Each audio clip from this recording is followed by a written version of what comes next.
மதுரையில் டங்ஸ்டன் சுரங்கத்திற்கு எதிராக குரல் கொடுக்கும் முதலமைச்சர் என்எல்சி விரிவாக்கத்திற்கு எதிராக குரல் கொடுக்காதது ஏன் என பாமக தலைவர் அன்புமணி கேள்வி எழுப்பியுள்ளார். பாமகவில் துணை அமைப்பான தமிழ்நாடு உழவர் பேரியக்கம் சார்பில் திருவண்ணாமலையில் மாநில மாநாடு நடைபெற்றது.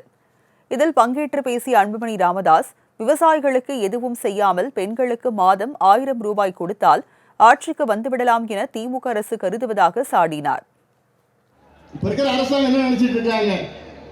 பெண்களுக்கு ஒரு 1000 ரூபாய் கொடுத்தா ஓட்டு போட்டுடுவாங்க, அவங்களோட வேலை முடிஞ்சு போச்சு.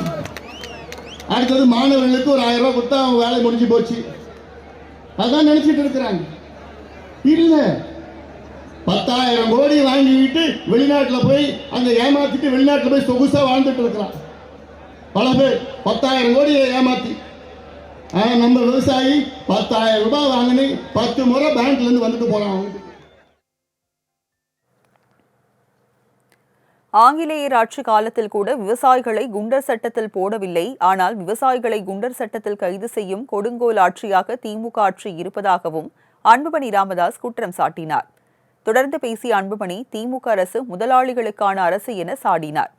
குறிப்பாக விவசாய நிலங்களை தொழிற்சாலைகளாக மாற்ற துடிக்கும் ஏபவேலு அமைச்சர் கிடையாது, அவர் ஒரு வியாபாரி என விமர்சித்தார்.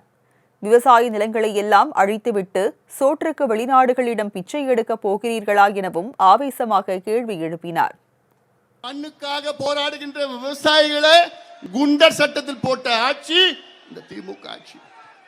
இந்த மாவட்டத்தில் ஒரு அமைச்சர் இருக்கிறார். அவர் அமைச்சரா நான் பார்க்கல, அவர் ஒரு வியாபாரியை தான் நான் பார்க்கிறேன். அவர் ஒரு வியாபாரி.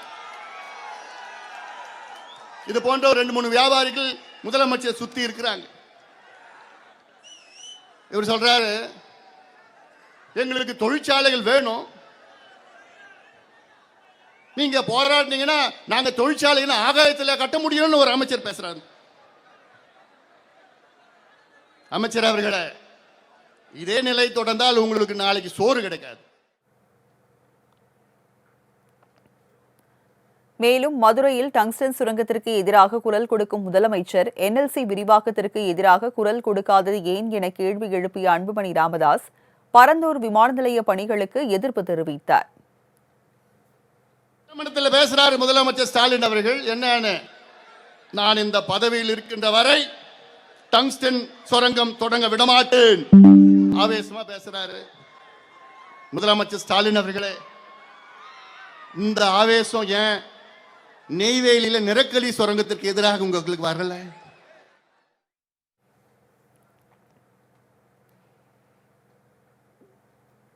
டெல்லியை போல் தமிழ்நாட்டிலும் விவசாயிகள் போராட்டம் நடத்த வேண்டும் எனவும் விவசாயிகளுக்குள் ஒற்றுமை இல்லாததால் தான் திமுக ஆட்சிக்கு வந்துவிட்டதாகவும் பேசினார்.